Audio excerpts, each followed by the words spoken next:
પ્રારબ્ધ પુરુષાર્થનું વિરોધાભાસી અવલંબન.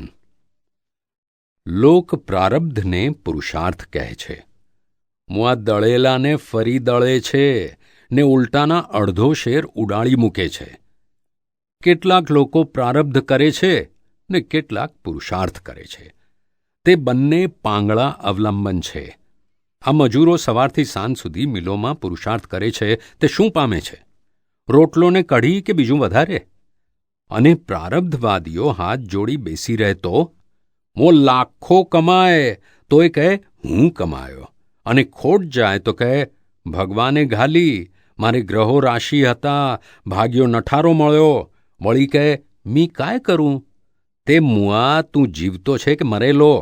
સારું કર્યું ત્યારે કહેનાર હતો તે હવે કહેને કે મેં કર્યું, હવે કહે છે કે ભગવાને કર્યું. તેમ કહીને શું કામ ફજેતો કરો છો? અને ગ્રહો પણ કશું જ કરતા નથી. તારા ગ્રહ જ તને નડે છે. તારામય જ 90 ગ્રહો છે, તે જ તને નડે છે. હઠાગ્રહ, દુરાગ્રહ, માતાગ્રહ, સત્યાગ્રહ, આગ્રહ વગેરે વગેરે. અમે નિરાગ્રહી થયા છીએ. આગ્રહ હોય ત્યાં વિગ્રહ થાય. અમારે આગ્રહ નથી તો વિગ્રહ ક્યાંથી? આ તો ક્રમ આવે છે ને ત્યારે સફળ થાય છે, અને અક્રમ આવે છે ત્યારે ભગવાન પર ઢોળી દે છે. ક્રમ અને અક્રમની આ બે લિંકોને લોકો પુરુષાર્થ કહે છે. જો પોતે પુરુષાર્થ કરતો હોય તો ક્યારેય ખોટ આવે જ નહીં. પુરુષાર્થ તો એનું નામ કે નિષ્ફળતા ના હોય. આ તો વિરોધાભાસ કહેવાય. તું પોતે જ પુરુષ નથી થયો તે પુરુષાર્થ શું મુઆ કરવાનો છે? પુરુષ તો કોનું નામ? ખરો પુરુષાર્થ તો તે કે જે પુરુષાર્થ અને સ્વપરાક્રમ સહિત હોય. આ તો મુઆ પ્રકૃતિ નચાવે તેમ નાચે છે અને કહે છે હું નાચ્યો. કૃષ્ણ ભગવાને શું કહ્યું કે ઓધવજી અબળા તે શું સાધન કરે? જૈનોના મોટામાં મોટા આચાર્ય આનંદધનજી મહારાજ પણ પોતાને અબળા કહે છે. કારણ પુરુષ કોને કહેવાય?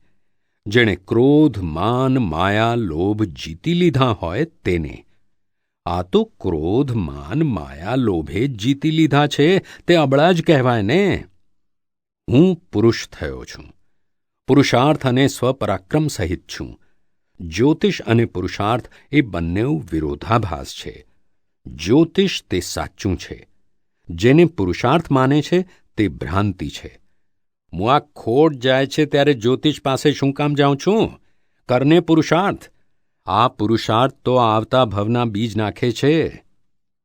આ એલેમ્બિકના કારખાનામાં કેટલાય માણસો કામ કરે છે ત્યારે કેમિકલો થાય છે, અને તે પાછું એક જ કારખાનું, અને આ દેહ તો અનેક કારખાનાનો બનેલો છે. લાખ એલેમ્બિકના કારખાનાનો બનેલો છે. તે એમને એમ ચાલે છે.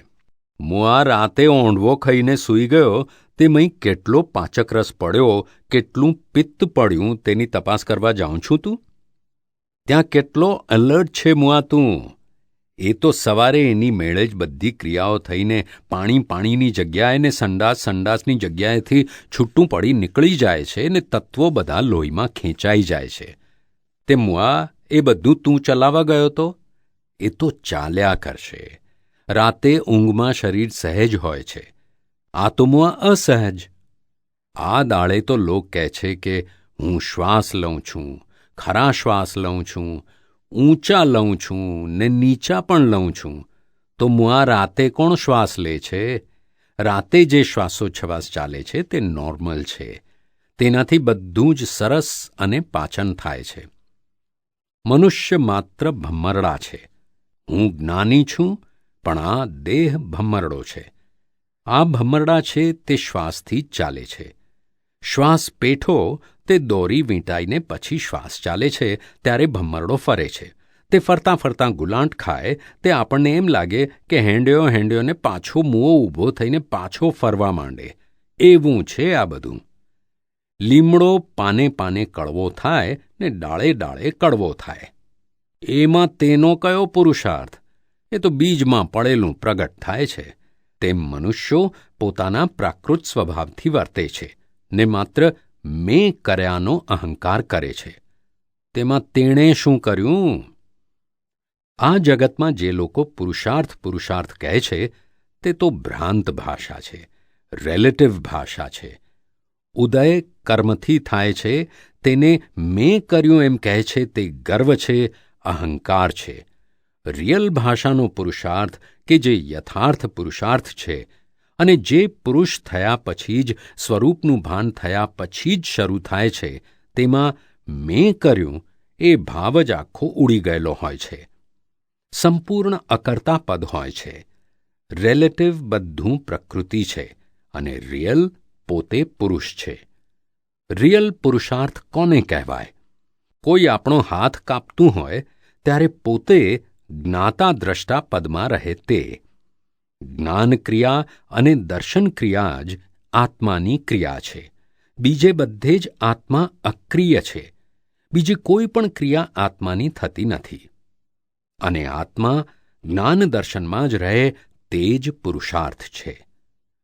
કબીરજીની બીબીને બાળક આવવાનું હતું ત્યારે પહેલાં તો દૂધની કુંડીઓ ભરાઈ ગઈ અને બાળક આવ્યું ત્યાર પછી શેડ છૂટી તે જોઈને કબીરજી બોલ્યા, પ્રારબ્ધ પહેલે બના પીછે બના શરીર, કબીર અચંબા યે હૈ મન નહીં બાંધે ધીર.